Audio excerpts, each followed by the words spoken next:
Hello everyone, हमारे channel ईडब्ल्यूडी पर आपका हार्दिक स्वागत है। तो चलिए यूपी पुलिस एग्जाम की इस जंग में तो आप जानते हैं हमारी जो ये क्लास है इसमें हम पर डे 50 क्वेश्चंस कवर करने वाले हैं। सब कुछ आपके सामने लिखा है। ठीक है, लगभग 30 डेज ही आपके पास बचे हैं। आज से ही हम ये क्लास शुरू कर रहे हैं और इसमें हमारी एक क्लास आपकी मॉर्निंग में आएगी, एक इवनिंग में आएगी। एक क्लास में लगभग 25 क्वेश्चन होंगे। ये यूपी पुलिस जो आपकी जीके है उसके रिवीजन की क्लास है। ठीक है, तो इस क्लास को दिन में 2 बार अपनी जीके आप अच्छे से कवर कर सकते हैं, अपना रिवीजन बहुत बेहतर तरीके से कर सकते हैं। तो चलिए शुरू करते हैं अपने आज के क्वेश्चंस। हमारा पहला क्वेश्चन है, एचटीटीपी का पूर्ण रूप क्या है? यानी एचटीटीपी जो है इसकी फुल फॉर्म क्या है? तो इसकी फुल फॉर्म है हाइपर टेक्स्ट ट्रांसफर प्रोटोकॉल। ठीक है, यानी कि हाइपर टेक्स्ट ट्रांसफर प्रोटोकॉल इसकी फुल फॉर्म है। आपने क्या करना है, आपने बहुत ही ध्यान से इसमें टिक करना है क्योंकि इन्होंने बहुत सिमिलर सिमिलर यानी मिलते जुलते से इन्होंने आपको ऑप्शंस दिए हैं कहीं, ताकि आप कंफ्यूज हो जाएं। और जल्दबाजी में बच्चा होता ही है, एग्जाम देने जाते हैं तो, और इसे कुछ का कुछ टिक कर दे और आपका क्वेश्चन गलत हो जाए। ठीक है, तो आपको क्या करना है, थोड़ा ध्यान से पढ़ना है, तभी टिक करना है, तभी आपने अपना आंसर सेलेक्ट करना है। तो हाइपर टेक्स्ट ट्रांसफर प्रोटोकॉल इसका आंसर है। चलिए अगले क्वेश्चन को देखते हैं। कांग्रेस के किस अधिवेशन में स्वराज की प्राप्ति का आह्वान किया गया था? बहुत अच्छा क्वेश्चन है। तो वो कांग्रेस का कौन सा अधिवेशन था जिसमें स्वराज जो है उसकी प्राप्ति का आह्वान किया गया था? तो देखिए ये जो है ये किया गया था आपका 1906 कांग्रेस अधिवेशन 1906 में। तो ये जो कांग्रेस का अधिवेशन है 1906 में, ये कहाँ हुआ था? तो देखिए ये अधिवेशन हुआ था आपका कलकत्ता में। ठीक है, कोलकाता में ये हुआ था। और इसकी जो अध्यक्षता थी इस अधिवेशन की, वो किसने की थी? तो वो की थी दादा भाई नौरोजी ने। ठीक है, अध्यक्षता किसने की थी? दादा भाई नौरोजी ने। कांग्रेस की स्थापना कब हुई थी? 1885 में। ठीक है, बेसिक बेसिक चीजें आपको याद होनी चाहिए। अगला प्रश्न है, किस मशहूर सूफी संत ने हनोज दिल्ली दूरस्थ, ये दूरस्थ है वैसे, हनोज दिल्ली दूरस्थ यानी दिल्ली अभी दूर है की टिप्पणी की थी? ये किसने कहा था? ये किसने कहा था? ख्वाजा मोइनुद्दीन चिश्ती ने, निजामुद्दीन औलिया ने, बाबा फरीद ने, या शेख नसीरुद्दीन चिराग ने? तो देखिए ये कहा था आपका निजामुद्दीन औलिया ने। ठीक है, निजामुद्दीन औलिया ने कहा था। और ये निजामुद्दीन औलिया की जो दरगाह है वो फेमस भी है। कहाँ है? ये है दिल्ली में। ठीक है, चलिए अगला प्रश्न हम देखते हैं। भारतीय रिजर्व बैंक का हेडक्वार्टर कहाँ है? तो आरबीआई का हेडक्वार्टर है वो कहाँ है? तो देखिए आरबीआई का हेडक्वार्टर है मुंबई। और अब आरबीआई की बात हो रही है तो आरबीआई के जो चीफ हैं वर्तमान में वो कौन है? यानी आरबीआई के गवर्नर हम इन्हें बोलते हैं, जो इनके चीफ होते हैं वो हैं शक्तिकांत दास। ठीक है, वो हैं श्री शक्तिकांत दास, जो हैं वो आरबीआई के गवर्नर हैं। और हेडक्वार्टर कहाँ है? मुंबई। अगला प्रश्न है, भारत की खोज किसने लिखी है? एक पुस्तक है डिस्कवरी ऑफ इंडिया। तो डिस्कवरी ऑफ इंडिया जो बुक है किसने लिखा है? इसको लिखा है पंडित जवाहरलाल नेहरू ने। ठीक है, पंडित जवाहरलाल नेहरू ने लिखा है डिस्कवरी ऑफ इंडिया। चलिए आगे देखते हैं।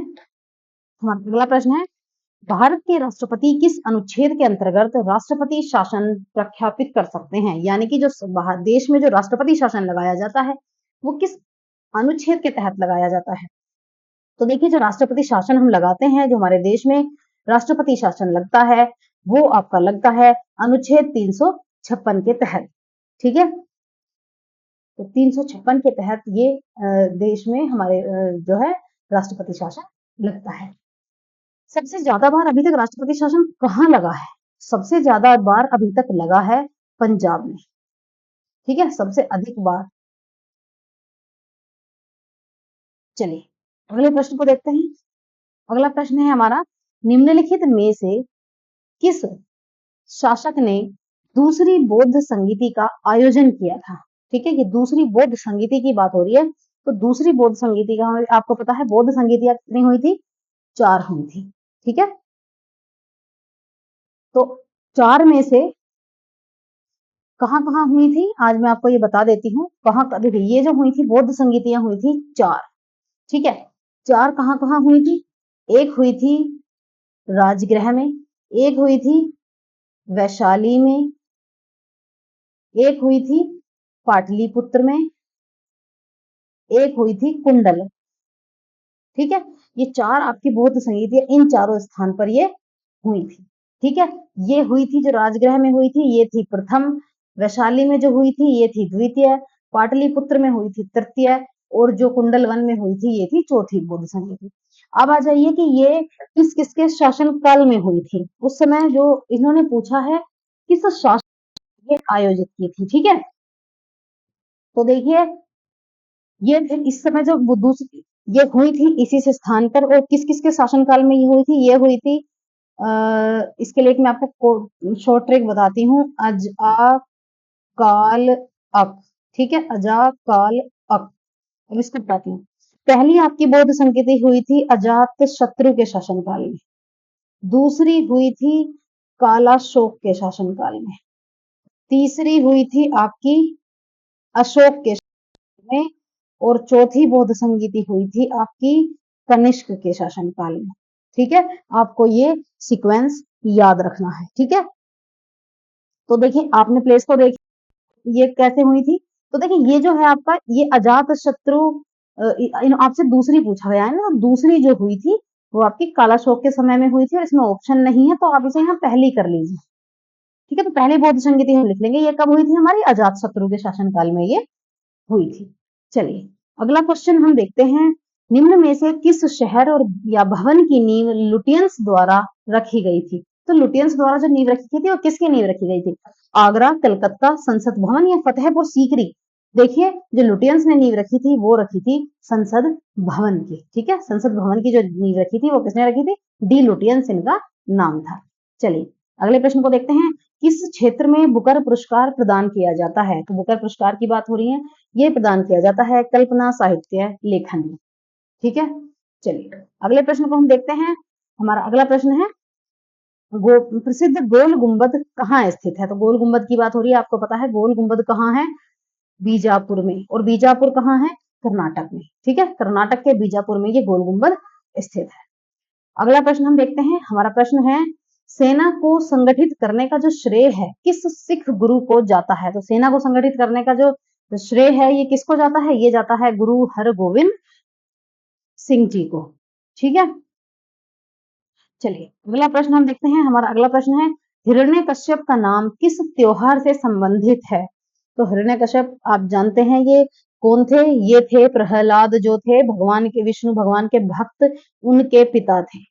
ठीक है, हिरण्यकश्यप कश्यप। तो इनका क्या था, आपको पता है, आपने देखा होगा हम होलिका उत्सव क्यों मनाते हैं। होलिका उत्सव हम इसीलिए मनाते हैं क्योंकि हिरण्यकश्यप ने अपनी बहन होलिका को प्रहलाद को गोद में लेकर जलने का आदेश दिया था। तो ऐसा हुआ था, होलिका जलकर राख हो गई थी, परंतु प्रहलाद का कुछ नहीं बिगड़ा था, वो भगवान के भक्त थे। और ये भगवान के भक्त नहीं थे, ये कहते थे कि तुम्हारे भगवान क्या कर सकते हैं। तो प्रहलाद ने सिर्फ अपने भगवान को याद किया और प्रहलाद का कुछ नहीं बिगड़ा था। इसी वजह से हम इसी कारण हम होली मनाते हैं। और हिरण्यकश्यप का नाम पूछा गया है तो ये किससे संबंधित, होली से ये संबंधित है। अगला प्रश्न है, बहुत अच्छा प्रश्न है, आपको याद रखना चाहिए। क्वेश्चन है प्रयाग ज्योतिषपुर। प्रयाग ज्योतिषपुर जो है वो किसका पुराना नाम था। तो प्रयाग ज्योतिषपुर जो है ये आपका पुराना नाम था हरिद्वार का। ठीक है, किसका पुराना नाम था, हरिद्वार का ये पुराना नाम था। प्रयाग ज्योतिषपुर की बात हो रही है। ठीक है, एक मिनट, तो ये था आपका हरिद्वार का नाम। चलिए अगले प्रश्न पर आते हैं। आर्यों की विशद जानकारी किस वेद से हमें मिलती है। तो आर्यों की जो जानकारी है ये मिलती है हमें ऋग्वेद से। ठीक है, ऋग्वेद से हमें आर्यों की विशद जो है जानकारी मिलती है। बहुत अच्छा प्रश्न है, न्याय की कुर्सी किसने स्थापित की थी। हुमायूं ने, बाबर ने, जहांगीर ने या अकबर ने। तो न्याय की कुर्सी जो स्थापित की थी वो की थी जहांगीर ने। ऐसा कहा जाता है कि इन्होंने वहां सोने की जंजीर लगाई थी, सोने की जंजीर भी लगाई थी कि यहाँ आम जनता आकर कोई भी इसे नोक कर सकती थी, इसे बजा सकती थी और अपनी जो प्रॉब्लम थी न्याय के लिए वो यहाँ गुहार लगा सकती थी। तो न्याय की कुर्सी किसने स्थापित की, जहांगीर ने। चलिए अगला प्रश्न हम देखते हैं। हमारा अगला प्रश्न है विश्व की सबसे चौड़ी नदी कौन सी है। तो विश्व की सबसे चौड़ी नदी की बात हो रही है तो वो है अमेजोन नदी। और सबसे लंबी नदी कौन सी है। देखिए जब भी आप ऐसे प्रश्न पूछें, ऐसे देखें, तो आप ना हमेशा क्वेश्चंस को कनेक्ट करते चलें। विश्व की बात हो रही है, विश्व की सबसे लंबी नदी कौन सी है। तो विश्व की सबसे लंबी नदी है नील। सबसे चौड़ी नदी कौन सी है? अमेज़न, हमने अभी अभी पढ़ा। भारत के परिप्रेक्ष्य की बात करते हैं। भारत में सबसे लंबी नदी कौन सी है?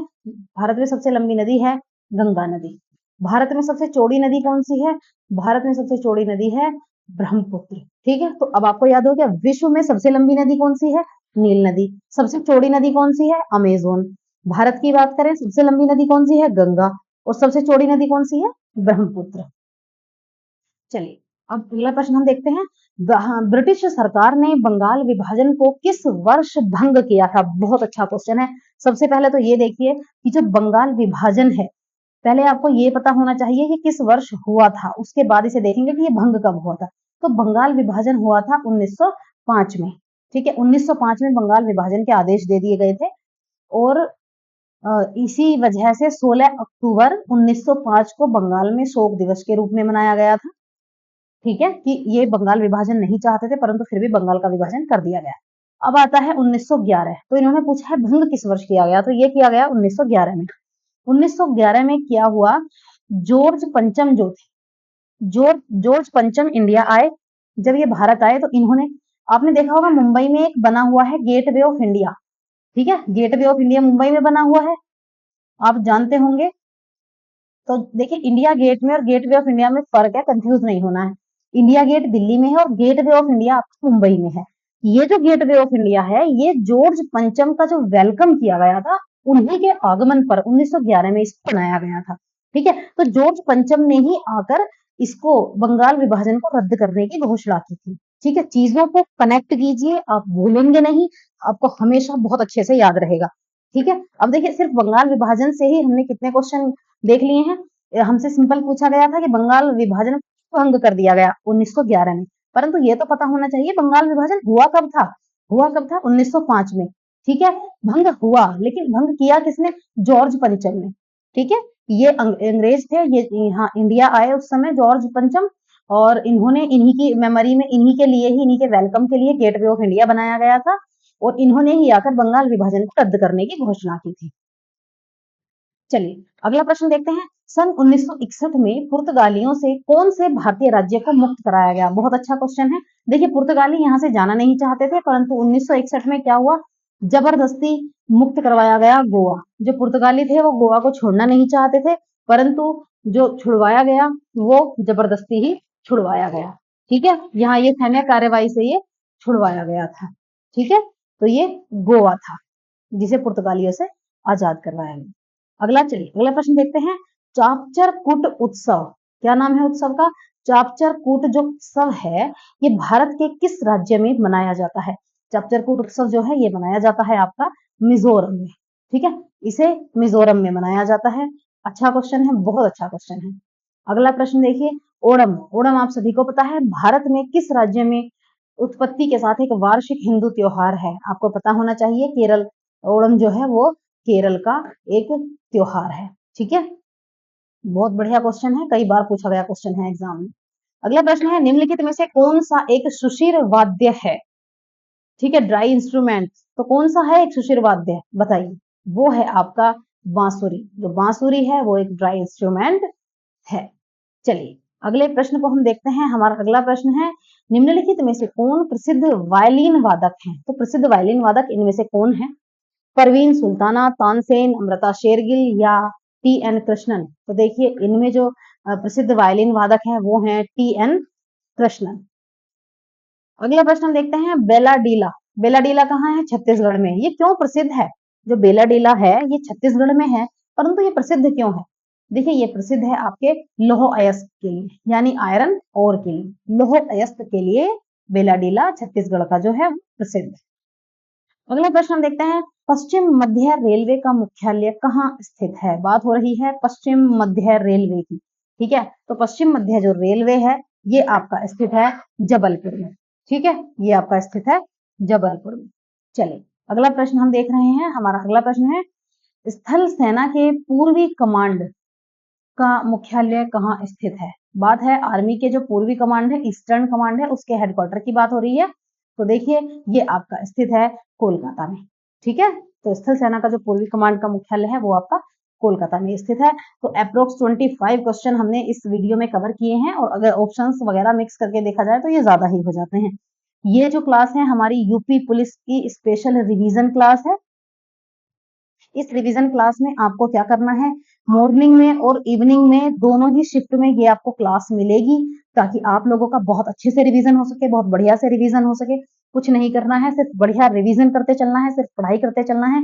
रिवीजन कीजिए, हमारा टारगेट है 2000 तक हम आपके क्वेश्चंस का रिवीजन करवा दें, ठीक है, जिसका आपको बहुत फायदा मिलने वाला है एग्जाम में। इसलिए सारी क्लासेस जितनी भी हैं इनको देखते चलें, ठीक है, सारी सीरीज देखें। चैनल पर नए आए हैं तो चैनल को सब्सक्राइब करें, वीडियो को लाइक एंड शेयर करके ही जाएं। तो ठीक है, मिलती हूँ मैं आपको इसकी नेक्स्ट क्लास में। Thanks for watching.